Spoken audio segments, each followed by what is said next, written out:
오늘 교환을 보시면요, 간단하죠. 궁휼히 여기는 자, 앞뒤가 같습니다. 같은 게 특징이고요. 그리고 먼저 복잡한 내용을 얘기하기 전에 오늘 우리가 다룰 핵심적인 내용부터 좀 살펴보면요, 이겁니다. 우리가 지속적으로 궁휼히 여기는 자로 해석 의미를 더하자면 자비로운, 동정적입니다. 동정적인 모습을 가지게 되는 것이 주님은 복이라고 얘기하십니다. 우리가 그러한 모습을 가지고 있다고요. 예수를 주로 고백하고 예수를 믿는 사람이 됐다라는 것은 지속적으로 궁휼히 여기는 자가 됐다. 그 모습을 복되다, 예수님께서 그렇게 얘기하십니다. 왜냐하면 하나님의 의해 궁휼히 여김을 받기 때문에 지속적으로 궁휼히 여기는 자가 될 수 있습니다. 하나님께서 궁휼히 여김을 받은 자들은 지속적으로 궁휼히 여기는 자로 살게 된다. 그래서 복된 거죠. 이 선순환이 일어나는 겁니다. 앞뒤가 같으면서 이 선순환이 일어나는 거죠. 이게 우리가 궁휼히 여긴 자처럼 살아야 돼, 이런 거면 조건이 되죠. 그렇게 하면 하나님의 궁휼이 따라온다, 이건 조건인데 그건 아니에요. 먼저로 따진다면, 엄밀히 말해서 먼저 따진다면 하나님의 궁휼을 받아서 경험한 자가 그 궁휼의 삶을 사는 겁니다. 이게 지속적으로, 이게 선순환되는 거죠. 이게 오늘 본문의 핵심적인 내용입니다. 그래서 오늘 네모 칸에 있는 내용을 좀 보시면요, 이게 존 더반이 이 부분을 잘 해석하고 있어가지고 한번 가져왔습니다. 처음 네 개의 복, 심령이 가난한 자, 애통한 자, 온유한 자, 의에 줄이고 목마른 자, 이 부분입니다. 이 부분은 하나님 중심의 태도나 사고 방식에 초점을 맞추고 있습니다. 그러나 이어지는 그 밑으로 이어지는 다섯 번째부터, 우리가 지금 궁휼히 여기는 자가 다섯 번째죠. 다섯 번째부터 이어지는 세 개의 복은 뒤따르는 행위, 즉 의롭게 사는 것에 집중합니다. 앞에 거는 태도, 하나님을 중심으로 한 태도나 사고 방식을 얘기한다고 한다면, 앞에 게 뭡니까? 심령이 가난한 자, 하나님을 전적으로 의지하는 자, 그런 자들이 하나님의 마음을 가지고 애통하고 하나님의 말씀에 다스려지는 온유하는 자, 그리고 하나님의 옳다고 하시는 거에 줄이고 목마른 자처럼 따르는 그런 삶의 태도를 가진 자들은 어떤 행동의 모습으로 나타나느냐? 이거예요. 궁휼. 밑에부터는 그런 내용을 다루고 있다는 것을 얘기합니다. 그래서 그 내용을 얘기를 하고 있습니다. 의롭게 사는 것에 집중한다. 다른 사람을 궁휼히 여기는 것, 즉 궁핍한 자를 돕는 일에 힘쓰는 삶, 하나님이 자기 백성들에게 요구하시는 행위를 구현한다라고 얘기를 하고 있죠. 이것이 주기도문과 연결되는 의미가 있다라고 또 설명을 합니다. 중요한 포인트는 뭐냐면, 궁휼히 여기는 다섯 번째부터 이어지는 복의 내용들은 초점이 어디가 있느냐? 네 번째까지 이어지는 복의 태도를 가지고 나타나는 하나님의 사람들의 행동의 모습들, 삶의 모습들, 거기에 초점을 두고 있다는 게 핵심이겠죠.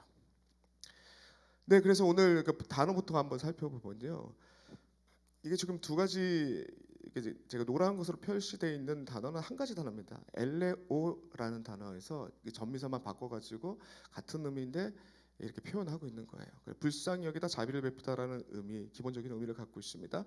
근데 앞에 나와 있는 그 궁휼히 여기는 자라는 표현과 그리고 뒤에 나와 있는 표현이 문법적으로 앞에 거는요, 형용사로 쓰이고 있다는 게 특징입니다. 그래서 1번 7절 앞부분 엘레모스는 궁휼히 여기는 이라는 단어에서 나오는 거예요. 동사적 단어가 아니고요. 형용사입니다. 형용사. 이 다른 그 팔복의 다른 내용들은 형용사적 표현을 쓴다고 한다면, 여기는 직접적으로 형용사로 쓰고 있어요. 궁휼히 여기는 자라는 표현이요. 이것은 일상적으로 이거 좀 오타가 났는데, 불쌍히가 아니라 불쌍한입니다. 일상적으로 불쌍한 사람을 향해 궁휼히 여기는 마음을 가지는 것 또는 상태를 말합니다. 그리고 이 표현은 현재 분사이기도 하기 때문에 이런 상태가 지속적으로 나타나는 것, 지속적으로 가지게 되는 것을 말하는 것입니다. 한 번으로 끝나는 것이 아니라 계속 지속된다.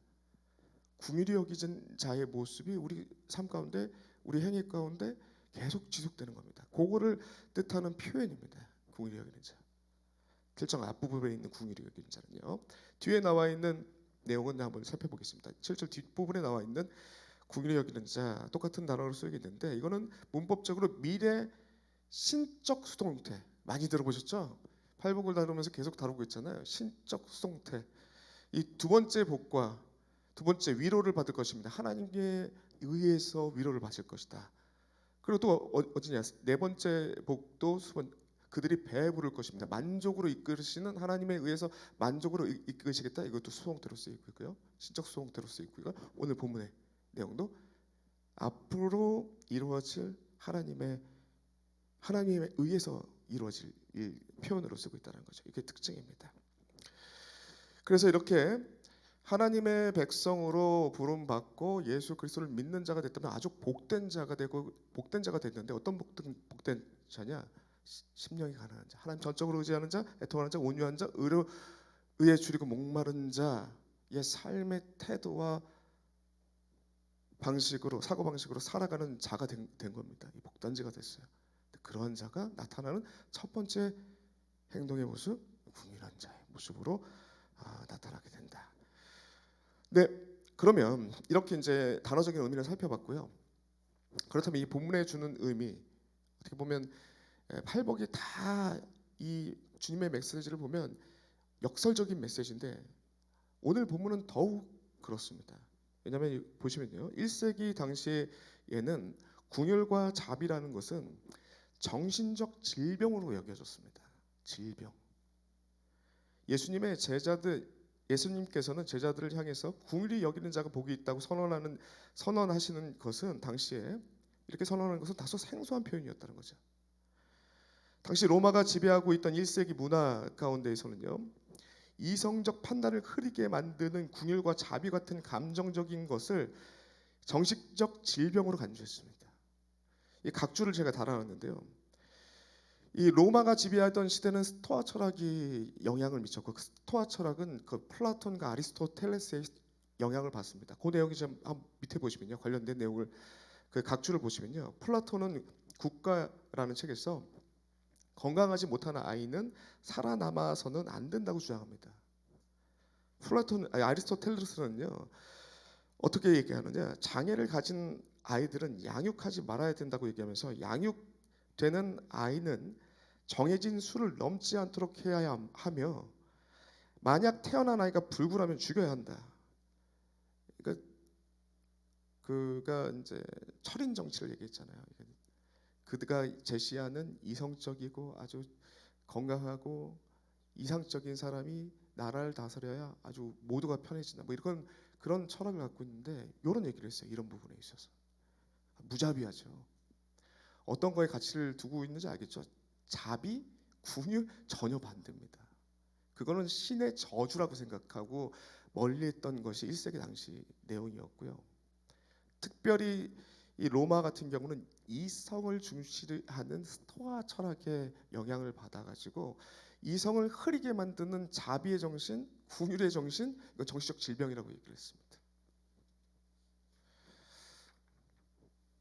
그리고 로마 사회에서 또 한 가지 영향을 미쳤던 정신은요, 인간은 이성적이어야 되고, 그리고 또 인간은 참된 인간의 덕을 뭐로 삼았냐면 힘이요, 힘, 용맹함.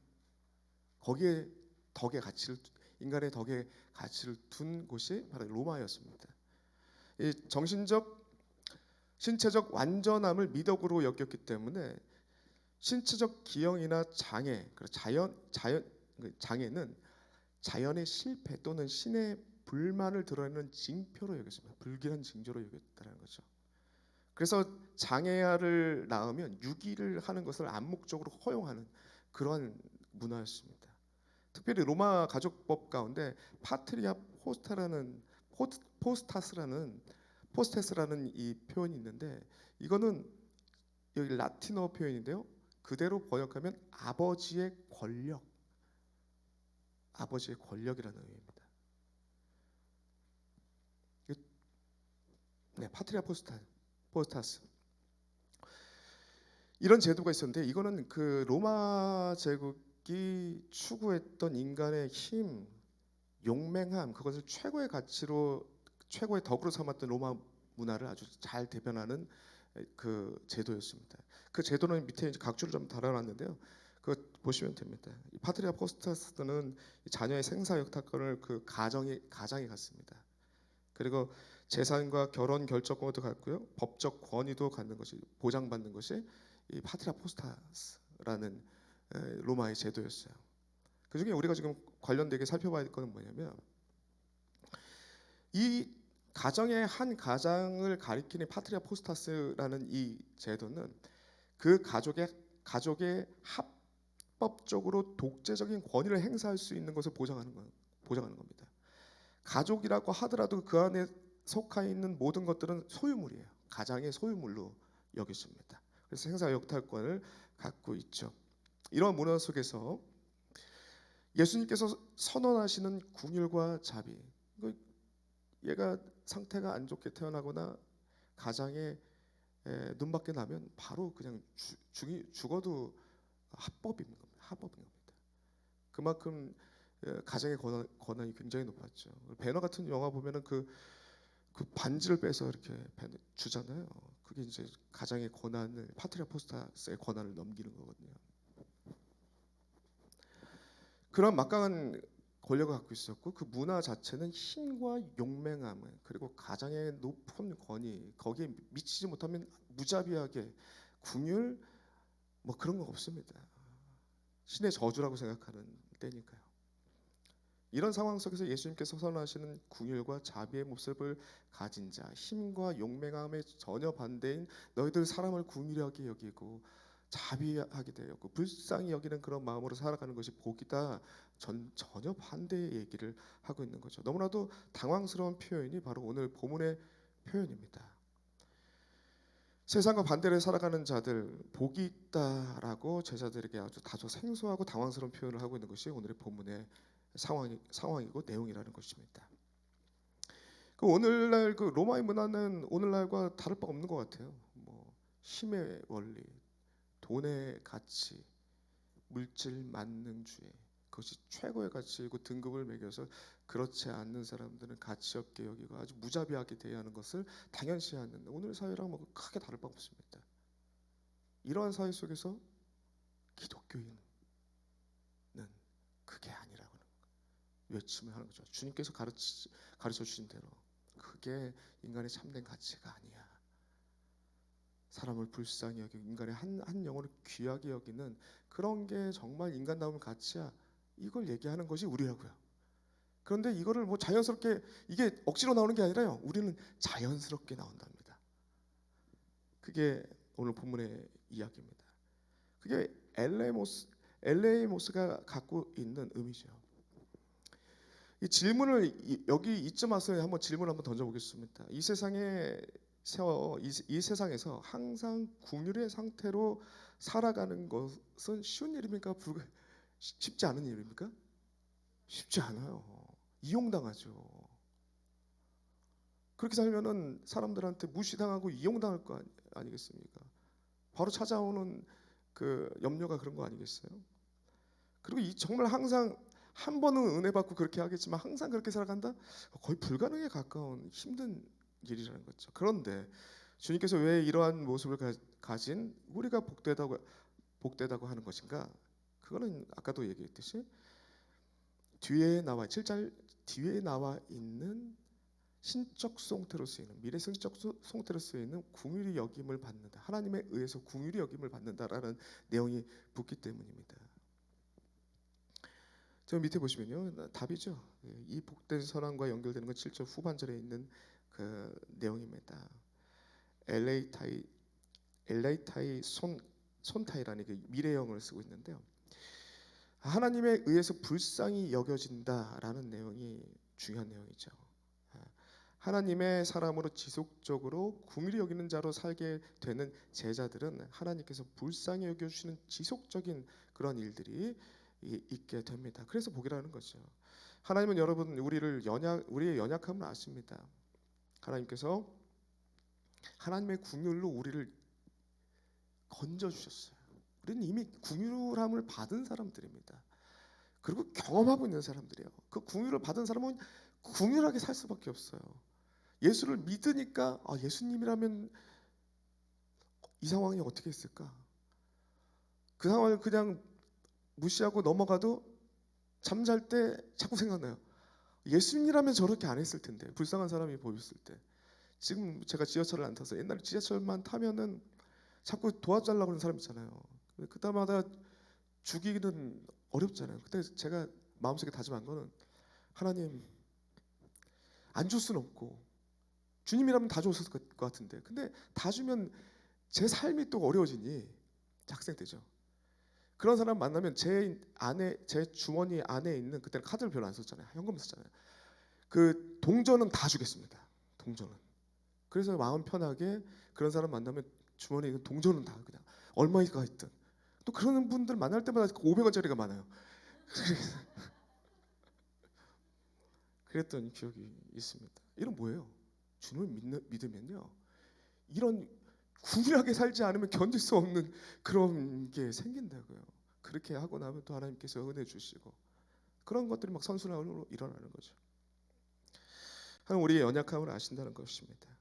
때론 우리가 부족해도 긍휼로 이끌어 주시고 선순환으로 그리고 견인해 주십니다. 은혜로. 신학자 제이콥 마틴은 그 7절 오늘 본문을 그 해석하면서 이렇게 얘기합니다. 7절의 말씀 우리가 긍휼을 베풀 때 하나님께서 하나님의 긍휼을 받는다는 조건부 약속이 아니라 먼저 하나님의 긍휼을 받은 자가 자연스럽게 긍휼을 베풀게 되는 그 삶을 말합니다. 그 삶 속에서 하나님의 긍휼을 더욱더 깊이 경험하게 된다 이렇게 아주 잘 표현하고 있죠. 그래서 지속적으로 성도는 긍휼과 자비로운 모습으로 살아가게 되는 것이죠. 한 가지 더 어차피 뭐 원래 계획상으로는 2가지를 하려고 그랬는데 이거 안 되겠더라고요. 마음만 급해지고 저번처럼 그래서 하나만 다뤘습니다. 그래서 뭐 천천히 가도 됩니다. 2장밖에 안 남았거든요. 이걸 이렇게 정리하면서 그런 생각이 들었어요. 제가 이제 광주에서 이제 올라오지 않았습니까? 전라도 광주. 저 연고가 없습니다. 거기에 아무도 아는 사람이 없어요. 근데 하나님의 분명한 이끄심을 확인하고 내려갔거든요. 분명한 이끄심의 한 가지는 뭐냐면 아내가 마음이 바뀌었다라는 거. 저는 안 가고 싶었거든요. 아내가 어느 순간 기도가 하기 싫대요. 그래서 왜? 기도만 하면 자꾸 내려가래.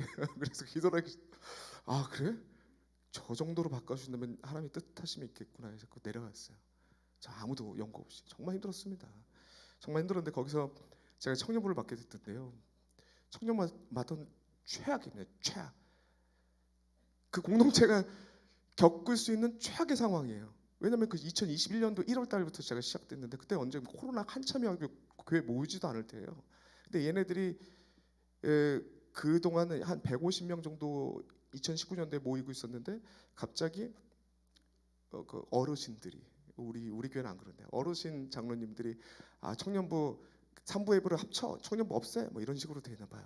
당연히 땅땅땅 결정냈더니 애들이 100명 정도가 1년 사이에 싹 나가버렸어요. 마음에 상처받고 한 50명 정도 남아있다 코로나 딱 맞으면서 30명 코로나 전에 30명으로 떨어졌더라고요. 다 흩어져 버렸습니다. 그러고 나서 코로나가 3년 2001년도 제가 딱 갔을 때 겨우 이제 오프라인 예배 드리면서 모였는데 33명 모이더라고요. 34명 모여가지고 그들 붙잡고 상처받은 개들 붙잡고 이렇게 했었는데요.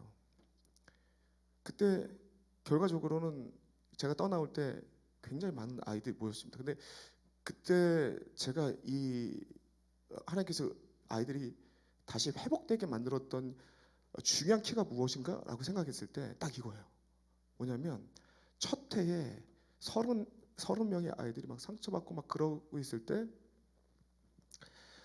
뭐 애들 뭐 마음도 어루만지고 막 그랬겠지만 제가 4년을 종합해 온 결과 이거였습니다. 첫 해부터 저는 선교했거든요. 첫 해부터 선교했습니다. 다른 거 없이 제가 경험했던 바였어요.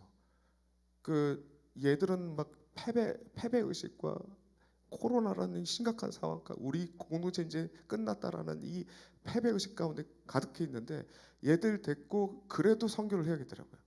얘들의 패배감에 쩌들어 있는 고정돼 있는 시각을 바꾸는 건 선교밖에 없더라고요. 라는 생각이 들었습니다.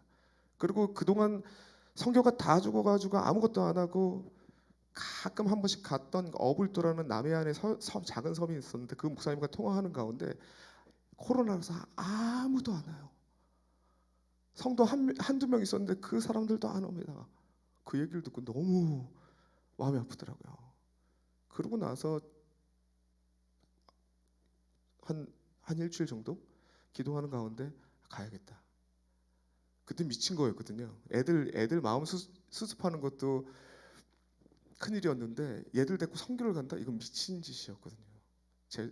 그래서 그래도 해야겠다는 마음이 들어가고 했습니다.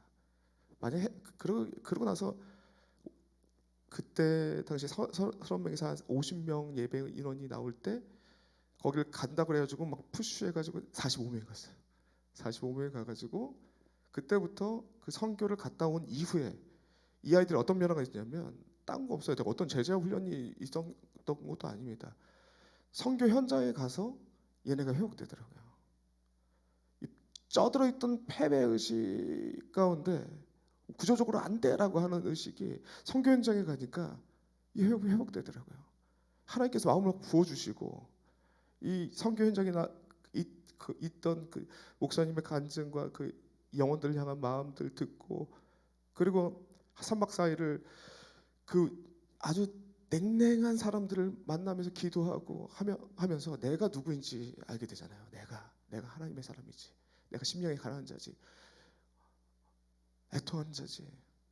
온유한 자지. 의에 줄이고 목마른 자지. 내가 누구인지 거기서 발견하게 되고 거기서 은혜를 받고 거기서 오는 힘으로 자생력이 생기더라고요. 거기서. 거기 그 힘으로 매년 갔습니다. 매년. 그 힘이 애들을 바꿨던 것 같습니다. 오늘 이거예요. 궁휼한 마음을 품고 하나님께서 주신 마음으로 나아갈 때 하나님께서 힘을 주시더라고요. 한 사람 한 사람 바꾸시더라고요. 결국엔 매년 2, 30명씩 그 예배 인원이 불어서 제가 나올 때 120명 됐습니다. 그리고 그 주변에 청년부 하면 우리 공동체를 많이 보냈어요. 그래서 뭐 자랑하는 게 아니라요. 이거 전하고 싶습니다. 이거 오늘 지속된 하나님의 공급하심, 지속된 궁휼하심의 마음이 각자를 살리고 그리고 공동체를 살리더라고요. 엘레모스라는 표현이 바로 거기에 있습니다. 그 한번 넘겨보시면요. 3장을 보시면요. 이건 이제 우리가 성경 공부이기 때문에 엘레모스라는 이 단어는 결국 구약 성경에서 오는 건데요. 구약의 개념에서 이 단어로 하나로 뭉쳐지는 겁니다. 구약의 어떠한 개념이 이 궁휼하다라는 표현으로 오는 건가라는 것을 살펴볼 필요가 있죠. 성경 공부니까. 두 가지입니다. 히브리어 라함이라는 단어와 헤세드라는 단어, 이 두 단어에서 이 개념이 오고 있습니다. 헤세드, 라함부터 한번 말씀드리자면요. 이 장신대 교수님, 서기천 교수님이 그 칼럼에 잘 써놨더라고요. 그래서 그 내용을 좀 가져왔습니다. 궁휼에 대한 글을 쓴 내용인데요.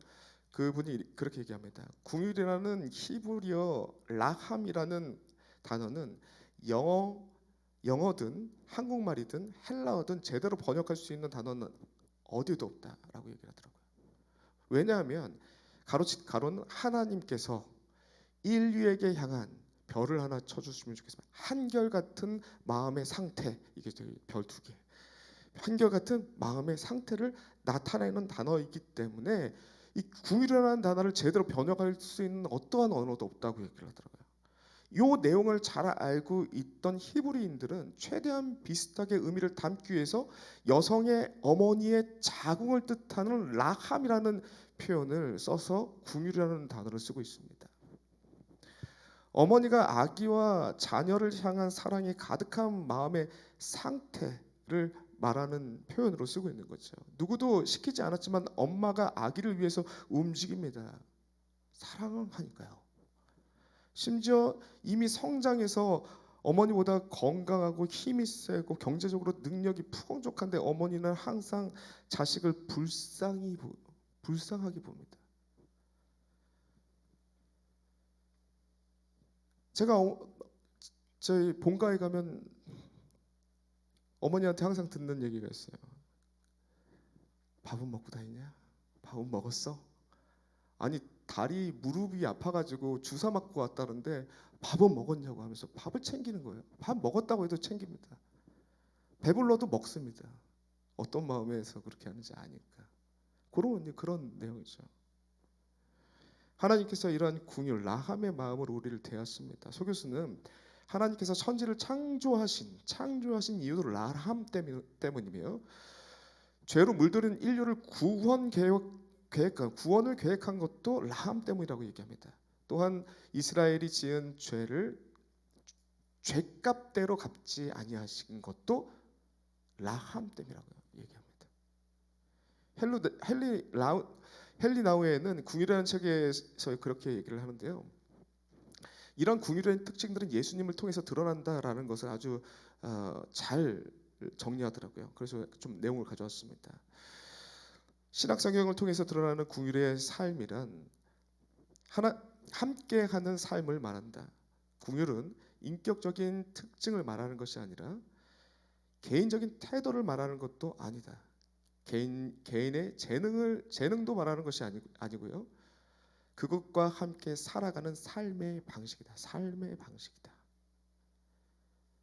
이것이 예수 그리스도를 통해서 볼 수 있다라고 얘기합니다. 예수께서 치유 사역을 하실 때 그분의 마음을 움직이고 치유 사역이 나타날 때마다 표현됐다는 것은 궁유랍니다. 불쌍히 여기시고. 그 내용을 잘 정리하더라고요. 그러므로 라함이라는 것의 그 특징은 깊은 사랑을 바탕으로 나오는 움직임이 라함이라는 단어가 갖고 있는 의미입니다. 그리고 이어지는 헤세드라는 표현은요, 사랑, 인해, 자비, 친절, 궁율로 우리 성경책에 번역되고 있는데요.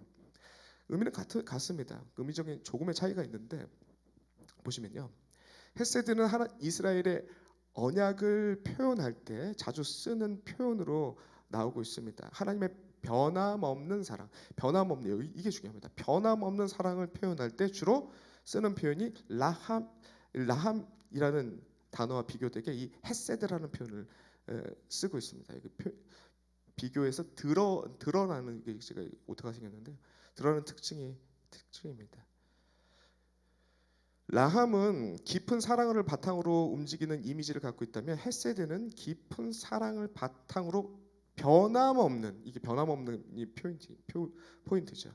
인내하고 참고 기다려주는 신실하게 사랑하는 의지적 행위를 의미합니다. 그래서 예로 이렇게 좀 드러났는데요. 보시면요.